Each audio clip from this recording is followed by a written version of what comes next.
Admiral James Donovan stood alone on the circular platform, a solitary human adrift in an ocean of alien faces. The grand chamber of the Galactic Council stretched impossibly high above him, thousands of seats arranged in rising tiers that disappeared into shadows near the domed ceiling. Each seat held a representative from a different world, their forms varying from vaguely humanoid to utterly bizarre, crystalline entities that glittered like living diamonds, gaseous beings contained in hovering mechanical shells, creatures with too many limbs or eyes to count comfortably. The silence was absolute. 20,000 eyes at minimum focused solely on him. Human representative, boomed a voice that seemed to come from everywhere at once. You stand before the assembled Galactic Council, the oldest governing body in known space, protectors of peace for 50,000 years. Donovan straightened his naval uniform, keeping his expression carefully neutral. Earth had only learned about the existence of alien life 3 years ago. Now he stood before what was essentially the government of most of the Milky Way, feeling like a kindergartner called to the principal's office.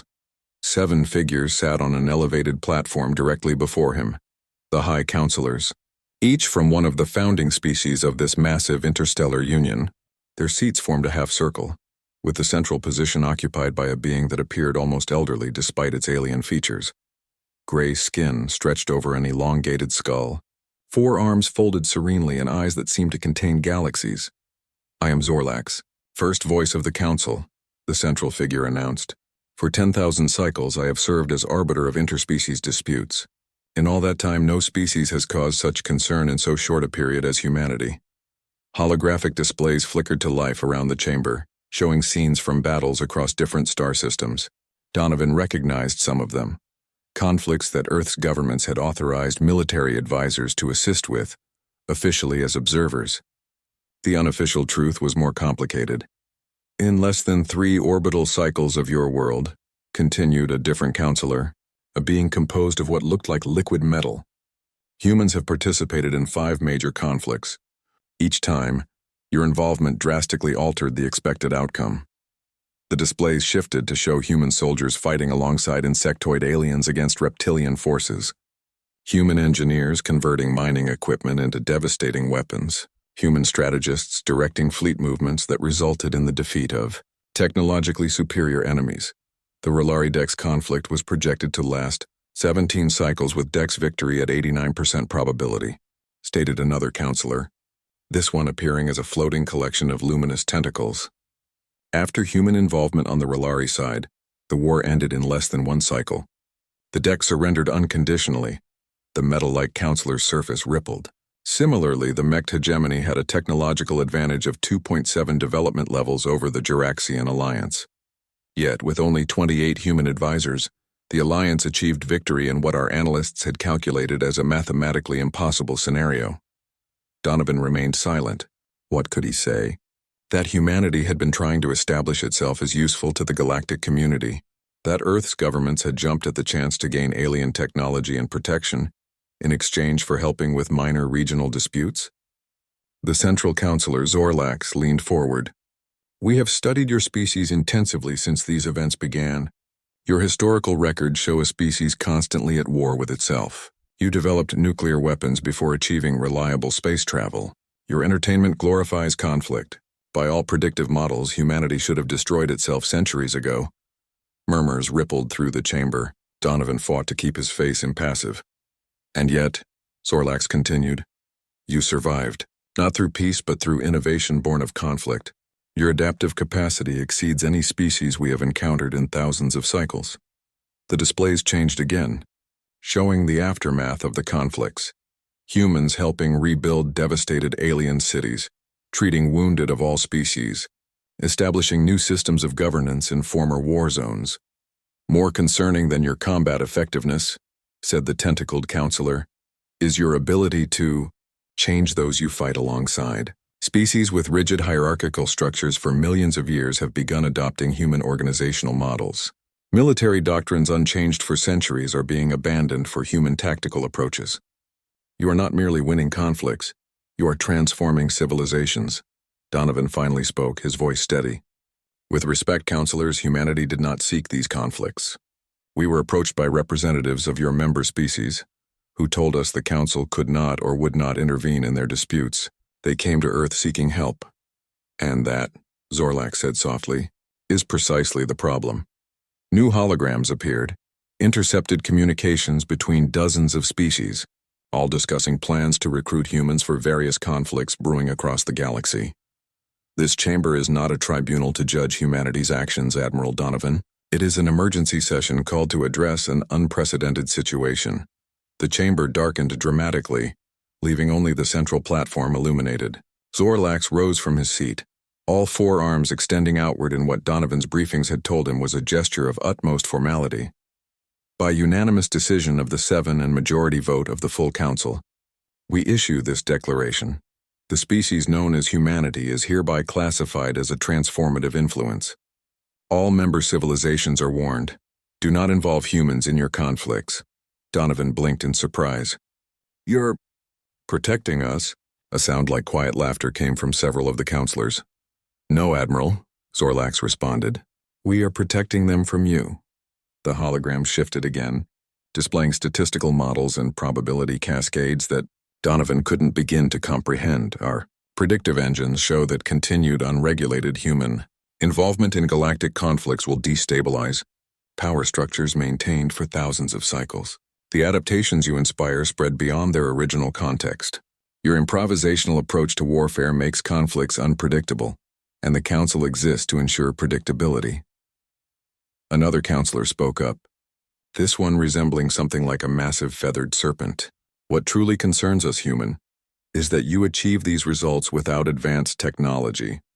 Your ships are primitive, your weapons are basic, your computational systems are laughably simple, and yet you prevail against species with millennia of advancement beyond you. This suggests that when you eventually do achieve technological parity, the statement hung unfinished, but its implication was clear. So what happens now? Donovan asked. You order everyone to stay away from Earth? Quarantine us. No, Zorlax said. Such measures have proven historically ineffective and typically lead to exactly the kind of conflict we seek to avoid. Instead, we are establishing formal diplomatic relations with Earth. Your people will be granted observer status on the Council, with pathways to eventual membership. Confusion must have shown on Donovan's face because Zorlax continued. If we cannot prevent human involvement in galactic affairs, we can at least channel it, guide it, perhaps even learn from it. The lights in the chamber gradually returned to normal levels. Admiral Donovan, you will return to Earth as our official envoy. A delegation of Council representatives will accompany you to establish proper diplomatic protocols with your government. Zorlax's ancient eyes fixed directly on Donovan's. But carry this warning with you, human. The Council has maintained peace among thousands of civilizations for longer than your species has walked upright. We have seen empires rise and fall, species evolve and go extinct, stars live and die. The alien's voice took on an edge that made Donovan's spine tingle. The Council remembers the precursors, beings who thought themselves beyond governance, who believed their innovative approach to warfare made them invincible. Their homeworlds are now uninhabitable wastes, monuments to hubris. Zorlax returned to his seat. This session is concluded. The human will be escorted to diplomatic quarters to await transport. As Donovan was led from the chamber, he heard the beginning of what sounded like an enormous debate erupting behind him. Whatever humanity had stumbled into, it was clearly just the beginning. In his quarters later, reviewing the Council's formal statement for transmission to Earth, one passage stood out starkly. The species designated human displays unprecedented capability for asymmetric warfare, strategic innovation, and cross-species influence. All civilizations are hereby warned. Do not involve humans in your wars. The consequences will be far greater than victory or defeat. They will be transformative. Donovan wasn't sure if that was a compliment or the most worrying assessment he'd ever received. Captain Mira Ellis pressed her face against the viewport of the diplomatic shuttle, watching as the massive Galactic Council station grew larger against the backdrop of swirling nebula gases. The structure defied human architecture, a sprawling complex of interconnected rings and spheres that seemed to float impossibly in space, with no apparent concern for conventional structural support. It's bigger than Manhattan, she whispered to no one in particular. The central hub alone spans "27 of your kilometers," replied her escort, Ambassador Telex of the Vereen Confederation. The tall, willowy alien skin shimmered with bioluminescent patterns that shifted as he spoke. The full council station houses representatives from over 4,000 civilizations, plus their staffs, security forces, and support services. Nearly 6 million sentient beings reside here permanently.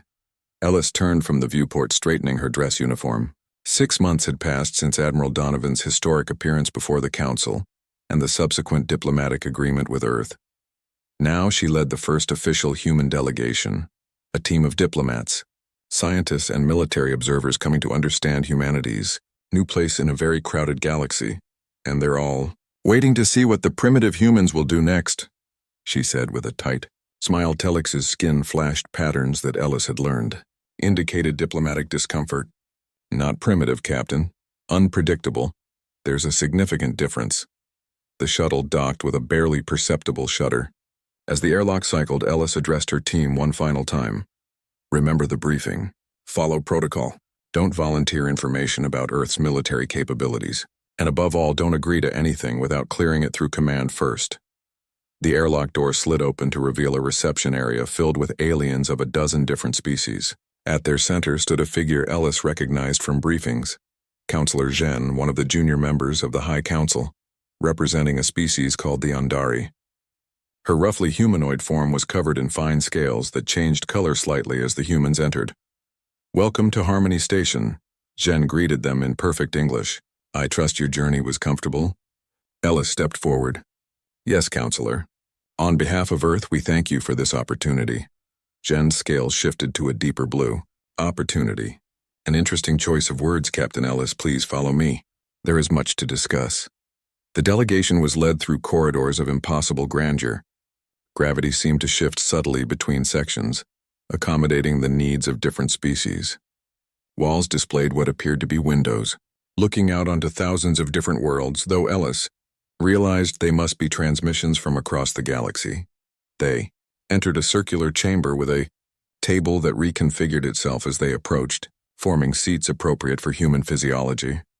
"The Council has spent considerable resources studying your species," Zhen began once they were seated.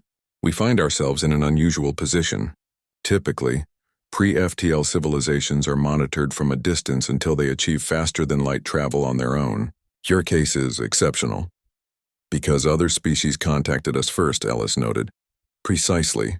The R'hllari violated our most sacred directive when they approached Earth seeking military assistance. But the violation revealed something our monitors had missed: humanity's unique adaptive capabilities." Holographic displays activated around the room, showing footage from the conflicts that had drawn the Council's attention. Ellis recognized several of the engagements, including the Battle of Zalos Prime, where a small human contingent had helped the outmatched Juraxian forces defeat the technologically superior mech fleet. In this engagement, Zhen highlighted one sequence. Commander Rodriguez's forces were outnumbered 6-1. The mech deployed autonomous battle platforms with predictive targeting systems that had never been defeated. Yet somehow the human commander developed a countermeasure within hours of first encountering them. Ellis watched as the footage showed human-guided fighters executing seemingly random maneuvers that confused the mech targeting systems, creating gaps that allowed the Juraxian main force to penetrate the enemy's defenses. "What you're seeing," Ellis explained, "isn't some secret human technology or tactic." Commander Rodriguez simply recognized that the mech systems were looking for patterns, so he instructed his pilots to avoid any pattern whatsoever. Complete randomization of movement, attack vectors, even communication frequencies. Zhen's scales rippled. "But that's precisely what concerns the Council. The mech battle computers were designed by the finest minds of a civilization 3,000 years more advanced than Earth. They should have been unbeatable." "Machines look for patterns," Ellis said with a shrug. "Humans are good at breaking them." The display shifted to another conflict, the R'hllari Dex War that had first involved humans in galactic politics.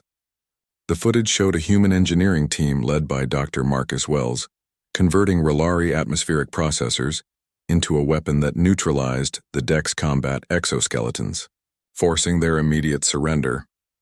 "This adaptation," Zhen noted, violated 17 different council conventions on warfare. The technology was never designed for combat use. Dr. Wells doesn't think in terms of designed for, Ellis replied. He sees what something can do, not what it was intended to do. That's not a human military secret, it's just how we approach problems. Jen gestured, and the displays changed again. Now they showed what happened after these conflicts. Humans teaching their alien allies new techniques, integrating with their societies, helping rebuild. In one sequence, a human medic was treating wounded deck soldiers, the very enemy they had helped defeat weeks earlier. Your adaptability extends beyond combat, Jen observed. Humans integrate with alien societies at rates unprecedented in our records. You learn our languages instead of relying on translation devices. You modify your quarters to accommodate non-human colleagues. You establish cross-species cultural exchanges. We're curious, Ellis said simply. You're transformative, Jen countered. The Juraxians have begun reorganizing their entire military command structure based on human models, abandoning 10,000 years of tradition in less than one cycle. The Rolari have established democratic voting systems inspired by Earth governance. Species that have been stable for millennia are changing after mere months of human contact. Ellis leaned forward. With respect, Counselor, isn't change sometimes necessary? From what we've seen, many of these civilizations were stuck in cycles of conflict precisely because they refused to adapt. And there, Jen said, scales flashing, is the perspective the Council finds most troubling. To you, stability is stagnation. To us, it is peace. Before Ellis could respond, the chamber door opened. Admiral Donovan entered, accompanied by a towering alien Ellis didn't recognize, one of the High Counselors judging by the formal regalia. Captain, Donovan nodded. I see you're getting acquainted with our situation. The Council has reached a decision regarding humanity's status, announced the High Counselor, voice resonating strangely. We have created a new classification, catalytic species. Earth will be granted provisional diplomatic recognition with conditions. Ellis exchanged glances with her team. This was happening faster than expected. The conditions, continued the High Counselor, include restrictions on human military involvement in interstellar conflicts, oversight of technology transfers to Earth, and establishment of a Council observation post in your solar system.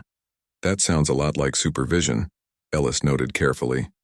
Protection, corrected the Counselor, not just for other species, but for humanity as well. Already, 17 different civilizations have sent covert missions to Earth seeking military assistance. Without Council recognition, your world would become a battleground for proxy recruitment. Donovan cleared his throat. There's something else the Council's decided, Captain. Something unexpected. We are establishing the Galactic Mediation Corps, announced the High Counselor, a new branch of Council peacekeeping services staffed primarily by humans. Ellis blinked in surprise. You want us to help keep the peace? After warning everyone about how dangerous we are? Precisely because of that warning, said Jen. The very qualities that make humans disruptive in warfare, adaptability, creative problem-solving, cross-species integration, make you uniquely suited for conflict resolution. You think differently. You see solutions others cannot. The holographic displays shifted one final time, showing a proposed training facility on Earth's moon, a joint human council operation where specialists from both sides would prepare for peacekeeping missions. Throughout the galaxy, the Council believes, the High Counselor stated, that humanity's proper role is not fighting wars but preventing them. Your species has a saying, thinking outside the box. Most Council species cannot even perceive that there is a box. Ellis studied the proposal carefully. This is more than we anticipated from this meeting. The galaxy is changing faster than it has in 10,000 years, Donovan said quietly. The Council can either try to prevent human involvement entirely, which they've admitted won't work, or they can channel it. The vast chamber of the Galactic Security Council fell silent as the holographic display showed the devastation. 3 worlds reduced to radioactive ash, billions dead, a conflict that had been carefully contained for centuries now threatening to engulf an entire sector. First speaker Zorlax, now in his 12,000th year and showing the wear of his species' version of extreme age, stared at the display with eyes that had witnessed the rise and fall of countless civilizations. The Trazari-Voloth War was stable, he said, His normally melodious voice harsh with barely controlled anger, regulated, predictable, limited to designated conflict zones. It has been managed by this council for 700 cycles. He turned to face the being standing calmly at the center of the chamber. Commander Alexis Wright, head of the human diplomatic mission to the Trizari Alliance. And then, Zorlax continued, the Trizari leadership secretly recruits 23 human cultural advisors. 3 months later, this happens. The display shifted to show footage of a Trizari fleet executing maneuvers unlike anything in their species' military history. Unpredictable, asymmetrical attacks that bypassed the Voloth's advanced defensive systems. Then came the counterattack, desperate, excessive, apocalyptic. Explain yourself, Commander Wright, demanded Zorlax. Explain how your people violated the Council's explicit warning against human involvement in interstellar conflicts. Wright stood straight in her Earth Diplomatic Corps uniform, seemingly unintimidated by the assembly of the galaxy's most powerful beings. With respect, first speaker, my team was invited by the Trizari government as cultural observers. We had no military role. Our mission was approved by both Earth's Interstellar Relations Committee and the Council's own diplomatic registry. Yet somehow, interjected Councillor Vex, the crystalline entity who oversaw military affairs, the Trizari forces began employing distinctly human tactical doctrines within weeks of your arrival. Wright's expression remained neutral. The Trizari asked questions about Earth's history. We answered truthfully. If they found inspiration in our past, that was their choice. A murmur ran through the assembled representatives. The humans' response was technically correct. Cultural exchange was permitted under council law. But the results spoke for themselves. 3 billion dead, Zorlax said quietly, because the Trizari learned about something called guerrilla warfare and asymmetric tactics from your planet's history. Concepts their species had never developed in 30,000 years of evolution. Wright finally showed emotion, a flash of genuine distress crossing her features. What happened to those worlds was a tragedy. But with respect, it wasn't caused by humans sharing information. It was caused by the Voloth's disproportionate response to changing Trizari tactics. Disproportionate? Echoed Councillor Vex, their crystalline form flashing with patterns of incredulity. The Voloth followed established escalation protocols for an unexpected breach of their defensive perimeter. The same protocols that have governed this conflict for centuries. And that, Wright said firmly, is precisely the problem. The Voloth couldn't adapt to change. When their carefully calculated war plans failed, they defaulted to maximum force. That's not humanity's fault. It's the natural consequence of a system that values predictability over adaptability. The chamber erupted in voices, some supporting the humans' assessment, others condemning it. Zorlax raised all 4 hands for silence. You fail to understand, Commander. The predictability of conflict is what prevents total war. When species know exactly how their enemies will respond, they calibrate their actions accordingly, introduce uncertainty, and they default to maximum force out of fear. Wright nodded slowly. On Earth, we learned the opposite lesson. Rigid military doctrine becomes vulnerable. Adaptation is survival. And yet, observed Councillor Zhen, her scales shifting to deep indigo, your own planet nearly destroyed itself multiple times precisely because of escalating uncertainties in your conflicts. Which is why we eventually developed systems to manage that uncertainty. Wright countered. Diplomatic channels, crisis communication, verification protocols. The holographic display shifted again, now showing the aftermath, Trizari relief ships, using techniques clearly adapted from human emergency response protocols, evacuating Voloth civilians from one of the devastated worlds. This is the paradox you present, human, Zorlax said. Your species brings both destruction and salvation. You disrupt millennia of stability, yet you save lives that would have been sacrificed to maintain that stability. He gestured, and the display changed once more. Now it showed statistics, the long history of the Trizari-Voloth conflict, carefully managed casualties, designated battle zones, calculated exchanges of territory, and the grim truth beneath it all. 14 million deaths annually for 700 years. The regulated conflict you disrupted, Zorlax stated, had claimed nearly 10 billion lives over its duration, all within acceptable parameters, all predictable, all... He paused, searching for a word. Manageable. Wright stared at the numbers, understanding dawning on her face. You're not angry because we caused deaths. You're angry because we forced change to a system you could control. The chamber fell silent.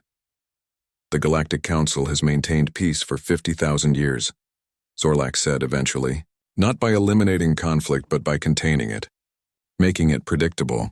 Some species will always war with others.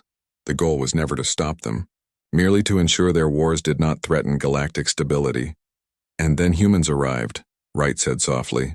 And then humans arrived, Zorlax agreed, bringing with you concepts like total victory and unconditional surrender, ideas most spacefaring civilizations abandoned millennia ago as too dangerous, too destabilizing. Wright straightened her shoulders. First speaker, I came here prepared to accept sanctions for my team's inadvertent role in this tragedy. But having seen these numbers, I must ask, is a system that accepts billions of deaths over centuries truly better than one that risks change? Before Zorlax could answer, another council member spoke, Elder Razik of the Solari, the oldest living being in known space and rarely active in council proceedings. The human asks the question that has divided this council since their species was discovered. Razik said, voice like rustling leaves, is controlled suffering preferable to unpredictable change? There is no simple answer.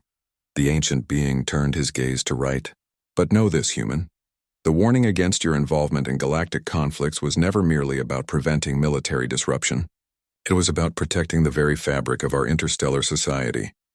The display changed again, showing dozens of worlds where human influence had spread. Civilizations that had remained culturally stable for thousands of years were now experiencing rapid social evolution.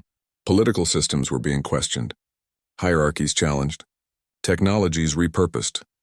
Your species carries a contagion, Razik continued, not of disease but of ideas. Where humans go, change follows, not just in warfare but in every aspect of society. Some call it progress, others call it chaos. Wright absorbed this, then asked the question that had brought her to the council in the first place. What happens now? Will Earth be sanctioned for this incident? Zorlax exchanged glances with his fellow councilors before responding. No. The investigation shows your team did not directly violate the non-intervention directive. You shared cultural information, not military technology or tactics. Relief showed briefly on Wright's face. However, Zorlax continued, the Council has reached a new decision regarding humanity. The warning will be strengthened. All galactic civilizations are now forbidden from seeking human assistance or consultation in any matter related to interspecies conflict. Violations will result in immediate Council intervention. Wright frowned. That goes beyond your original directive. Circumstances have changed, said Councillor Vex. We've seen the results of even indirect human influence. The risk is too great. Additionally, added Councillor Zhen, the Council is establishing a new oversight committee specifically to monitor human cultural exchange programs. Any knowledge transfer from Earth to Council worlds must be reviewed and approved. Wright's expression hardened. That's censorship. Earth won't accept such restrictions. Earth, Zorlax said firmly, exists in a galaxy governed by laws established long before your ancestors learned to make fire. You have been granted exceptional status already, Commander Wright. Do not mistake the Council's caution for weakness. The implied threat hung in the air. Elder Razik stirred again. Perhaps there is a middle path. The human influence cannot be contained, that much is clear. But it can be channeled. All eyes turn to the ancient being. The Galactic Mediation Corps has proven effective. Human adaptability applied to peacekeeping rather than warfare has resolved conflicts our traditional methods could not. Perhaps the solution is not less human involvement, but more, specifically directed toward ending conflicts rather than fighting them. A murmur of consideration ran through the chamber. Commander Wright, Razik continued, your species stands at a crossroads. You can continue to disrupt our carefully maintained order, or you can help us build a new one. The choice will determine humanity's place in this galaxy for generations to come. Dr. Liana Torres pressed her palm against the scanner outside the most secure research facility on Earth. The massive doors, 3 feet of composite materials designed to withstand orbital bombardment, slid open with a pneumatic hiss. Inside, 24 of humanity's brightest minds worked in hushed concentration, surrounded by technology that would have been unimaginable 5 years ago. Director Torres acknowledged the security chief as she entered. They're waiting for you in Conference Alpha. She nodded, straightening her lab coat. 5 years after humanity's introduction to the Galactic Council, Earth had changed in ways few could have predicted. The interspecies scientific exchange had accelerated human technology by centuries in some fields, while the Council's warning against involving humans in galactic conflicts had created an unexpected opportunity. Dozens of alien civilizations now sought Earth's help in resolving disputes peacefully. The conference room doors parted to reveal an assembly that would have once seemed impossible. 3 humans and 4 representatives from different alien species, all gathered around a table displaying a holographic star map. Dr. Torres greeted Ambassador Callow, the Merlani representative whose aquatic species required a specialized environmental suit to survive in Earth's atmosphere. "We were just reviewing the Proxima incident analysis." Torres took her seat, noting the tension in the room. "I've read the preliminary reports. Troubling doesn't begin to cover it." The hologram shifted to show footage from a distant star system where 2 council member species had engaged in open warfare despite decades of peace. The 3rd such incident in recent months. "The pattern is becoming clear," said General Rivera, Earth's military liaison to the Council.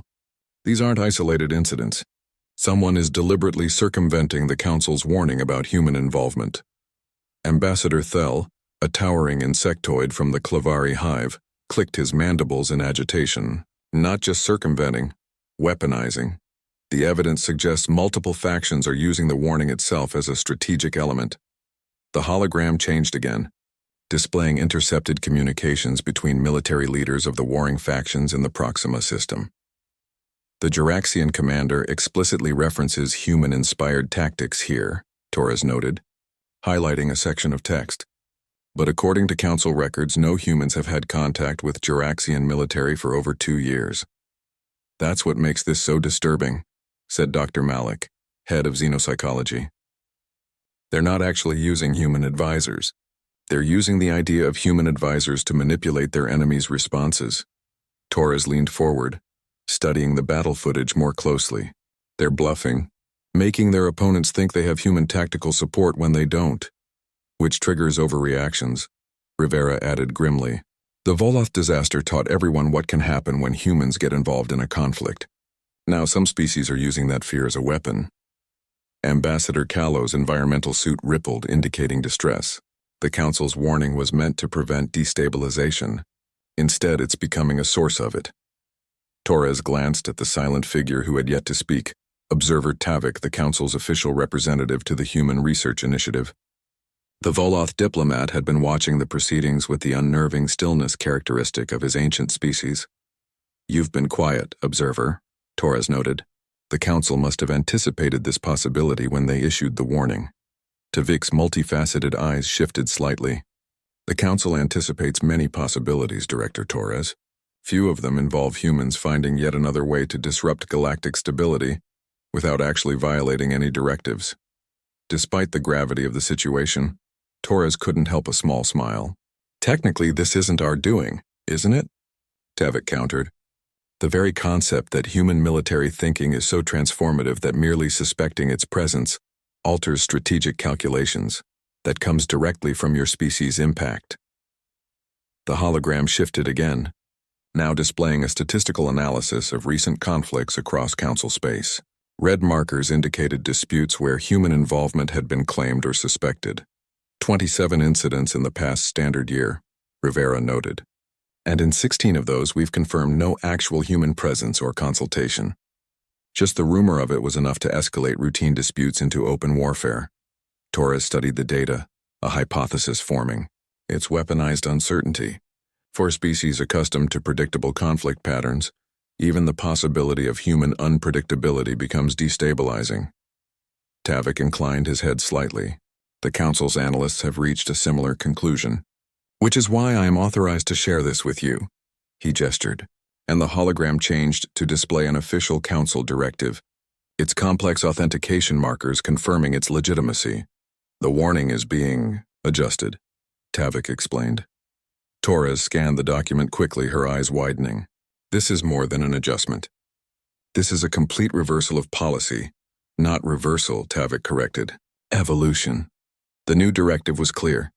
The Galactic Council was formally establishing the Human Strategic Advisory Corp, a specialized branch of human, military and diplomatic experts who would be officially assigned to mediate conflicts throughout council space.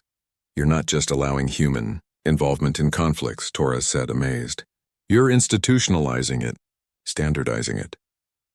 If uncertainty regarding human involvement is destabilizing, Tavik explained, then perhaps certainty will have the opposite effect. All parties in a dispute will have equal access to human advisors, operating under strict council oversight. Rivera let out a low whistle, from do not involve humans in your wars to only involve officially sanctioned humans in your wars. That's quite a shift. The council prefers to think of it as adaptive governance, Tavik replied with what might have been dry humor. Ambassador Thell's antennae twitched. How will this prevent the exploitation of human tactics by one side against another? Because we won't be teaching tactics, Torres said, understanding dawning. We'll be teaching adaptive thinking itself. To both sides equally, Tavik nodded. Precisely.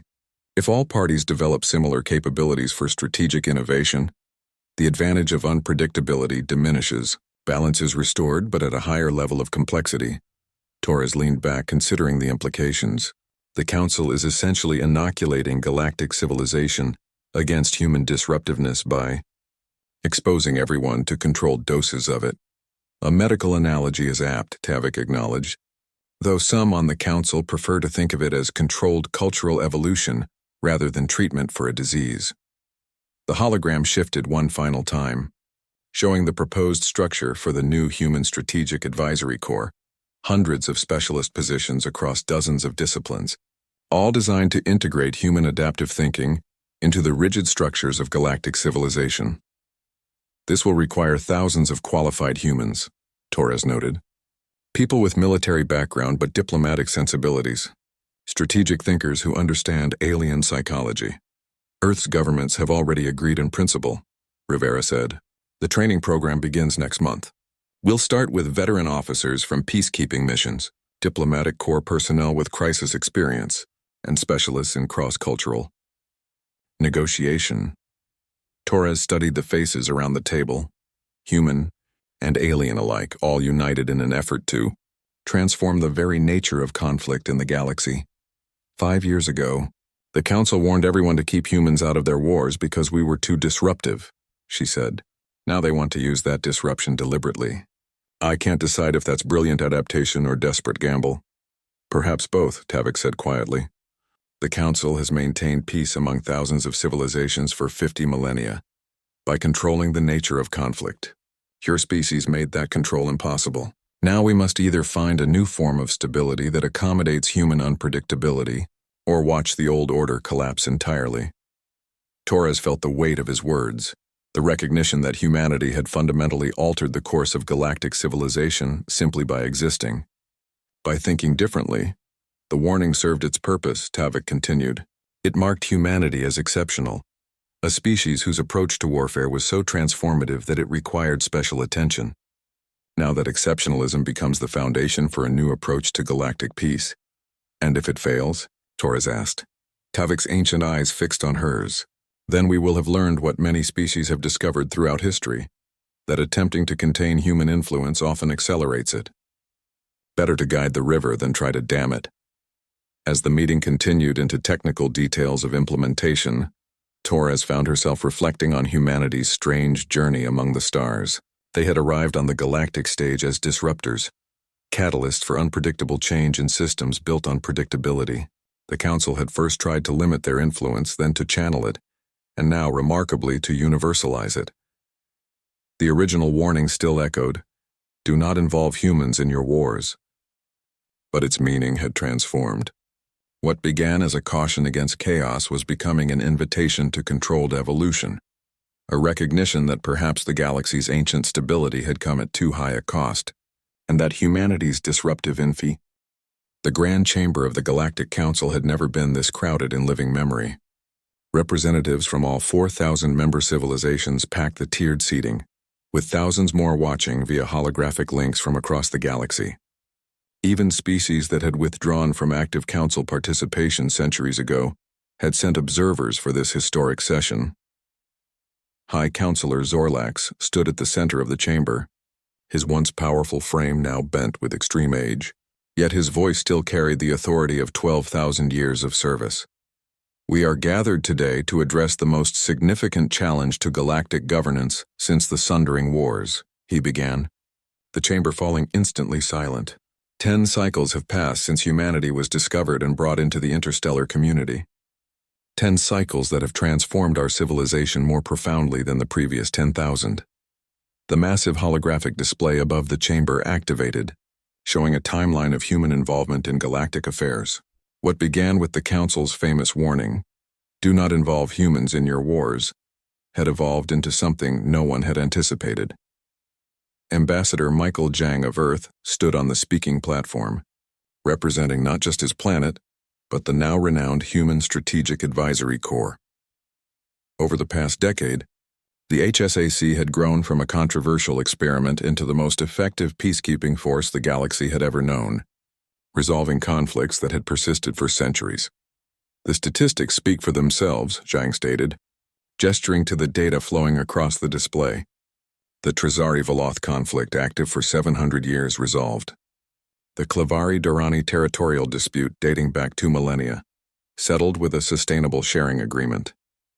The Merlani resource crisis, which threatened to destabilize an entire sector, transformed into a cooperative harvesting initiative that increased yields for all parties. Zorlax nodded slowly. "The effectiveness of human mediation is not in question, Ambassador Zhang. The concern before the Council today is more fundamental. The very nature of galactic civilization is changing at an unprecedented rate, and many attribute this directly to human influence."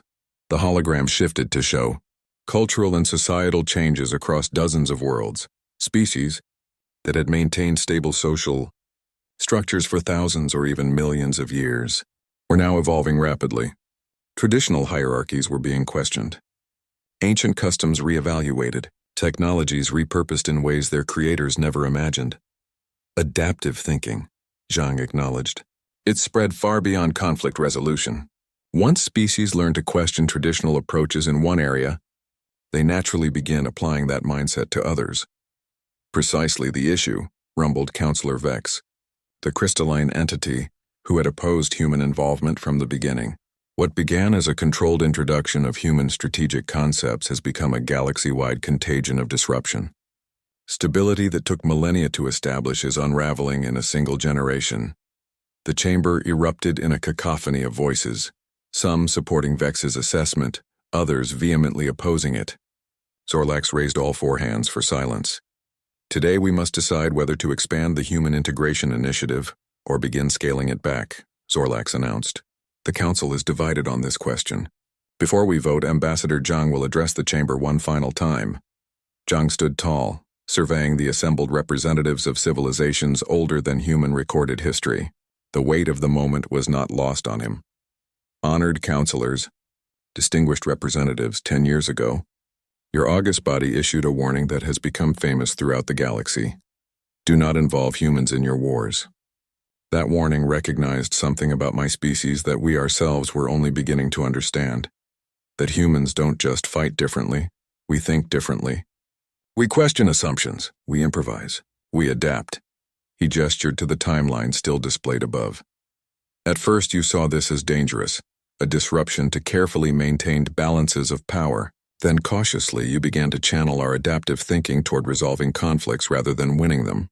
The Human Strategic Advisory Corps was born from that insight, and its success has exceeded everyone's expectations." Zhang paused, looking directly at Zorlax, but as Counselor Vex correctly notes, the change didn't stop there. Species that learned adaptive thinking from human advisors began applying it to other challenges: environmental crises, resource limitations, social structures, technological development. Ideas spread. Evolution accelerated. The hologram shifted again, now showing the explosion of innovation across council space, new technologies, new social systems, new approaches to challenges that had once seemed insurmountable. "Some call this disruption," Zhang continued. "I call it growth. For 50,000 years, the Council has maintained peace through predictability, by ensuring that civilizations remained stable, unchanged, manageable. But at what cost? How many problems went unsolved because the solutions required change you weren't willing to accept? Murmurs rippled through the chamber. Zhang pressed on. The Clavari lived with chronic food shortages for 12,000 years because their rigid hierarchical thinking prevented reorganizing their agricultural systems. Within 2 years of working with human agricultural advisors, they achieved food surplus for the first time in their recorded history. He turned to address different sections of the chamber directly. The Dharani suffered 3 extinction-level pandemics because their religious doctrines prohibited certain forms of medical research. Human medical ethicists helped them find a path that respected their core values while allowing life-saving innovations. Zhang's voice grew stronger.